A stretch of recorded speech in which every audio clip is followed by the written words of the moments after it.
Pernah kepikiran gak sih, apa yang bikin pelayanan sebuah gereja itu bisa jalan dengan baik, terarah, dan hidup? Nah, di balik setiap pelayanan yang dinamis, ternyata ada sebuah struktur yang jelas dan kokoh.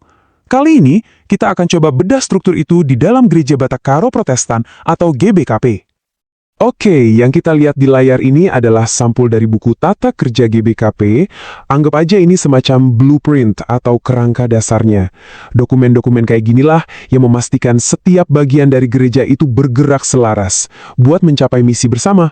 Jadi ini bukan cuma soal aturan loh, tapi fondasi supaya pelayanannya terorganisir. Ini dia peta perjalanan kita. Pertama, kita bakal kenalan sama 3 pilar pelayanan. Terus, kita lihat apa sih yang jadi kompas iman dan aturan mainnya. Habis itu, kita dalemin lagi tugas sama kompetensi apa aja yang dibutuhin. Dan terakhir, kita intip visi pelayanan buat kedepannya. Langsung aja kita mulai ya. Ibaratnya nih, setiap bangunan yang kokoh itu pasti berdiri di atas pilar-pilar yang kuat kan? Nah, dalam pelayanan GBKP, ada 3 pilar utama yang menopang seluruh jemaat. Mereka adalah pendeta, pertua, dan diaken. Yuk kita kenali peran mereka satu persatu. Yang pertama, pendeta. Menurut tata dasar GBKP, jadi pendeta itu bukan sekedar profesi, tapi sebuah panggilan khusus dari Tuhan yang disahkan oleh gereja. Mereka ini gembala yang udah disiapkan lewat pendidikan teologi buat memimpin, melayankan hal-hal yang sakral, kayak sakramen, dan yang paling penting, membina pertumbuhan rohani jemaat. Pilar kedua adalah pertua. Nah, disinilah uniknya. Mereka itu dipilih langsung oleh dan dari tengah-tengah jemaat. Ini nunjukin kalau kepemimpinan di sini sifatnya partisipatif, tumbuh dari komunitas itu sendiri. Jadi kalau pendeta itu gembala yang disiapkan secara teologis, pertua adalah pemimpin rohani yang lahir dari denyut nadi jemaat, yang jadi teladan iman dalam keseharian. Dan pilar yang ketiga adalah diaken. Sama seperti pertua, mereka juga dipilih dari jemaat. Fokus utama mereka adalah pelayanan kasih atau diakonia. Jadi kalau pendeta memberi santapan rohani dan pertua membimbing, diaken inilah tangan gereja yang menjangkau, melayani, dan nunjukin belas kasihan ke mereka yang butuh, baik di dalam maupun di luar gereja.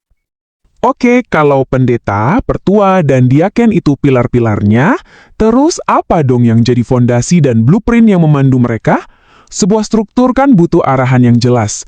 Nah, sekarang kita bahas kerangka pemandunya. Jadi pertanyaannya, dengan 3 peran yang beda-beda ini, apa sih yang bikin mereka semua bisa bergerak ke arah yang sama? Apa pegangan bersama mereka? Jawabannya ada di dokumen-dokumen fundamental gereja. Ini dia intinya, konfesi atau pengakuan iman. Ini bukan sekedar dokumen biasa, tapi bisa dibilang ini jantung kepercayaannya GBKP. Konfesi ini merangkum apa yang gereja imani dan jadi pegangan teologis utama buat pendeta, pertua, dan diaken. Inilah yang ngejaga supaya semua ajaran dan pelayanan itu akarnya sama. Nah, bagian ini nunjukin sinkronisasinya dengan jelas banget. Bayangin aja kayak piramida. Paling dasar itu konfesi, keyakinan fundamentalnya. Di atasnya ada tata gereja yang isinya aturan dasar, kerja dan pelayanan.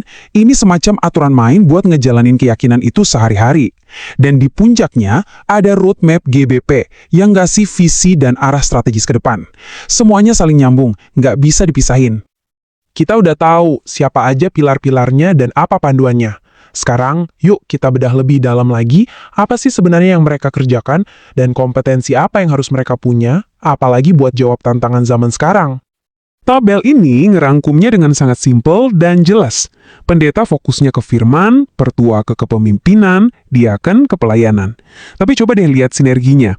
Pengajaran firman dari pendeta itu menginspirasi pelayanan kasihnya diaken.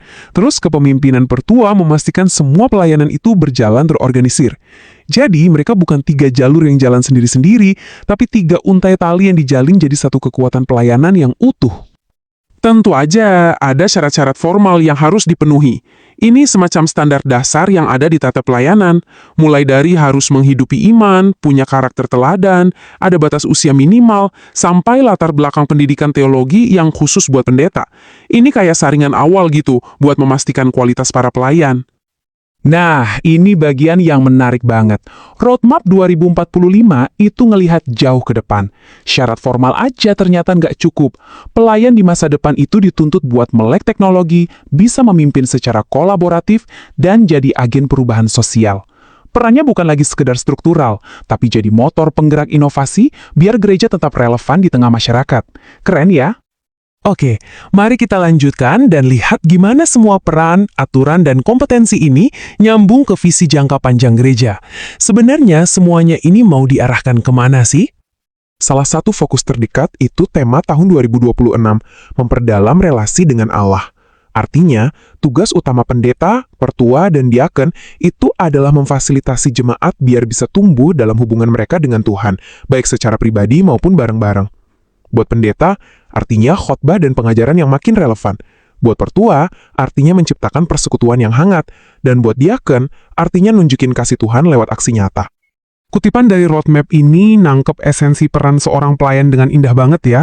Bukan sebagai manajer atau birokrat, tapi sebagai gembala yang peduli, guru yang menanamkan kebenaran, dan pemimpin yang menunjuk jalan kepada Kristus. Ini panggilan yang dasarnya kerendahan hati dan kasih. Jadi intinya begini, pemimpin masa depan itu harus visioner. Mereka harus bisa baca data dan perkembangan zaman, bisa mengelola gereja dengan baik, dan yang penting banget, aktif mempersiapkan generasi penerus.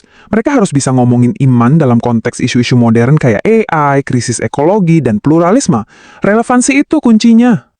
Kita udah lihat pilar-pilarnya, fondasinya, dan arahnya ke depan. Semua ini adalah struktur pendukung yang kokoh. Tapi pada akhirnya, sebuah bangunan kan nggak hidup kalau nggak ada orang di dalamnya.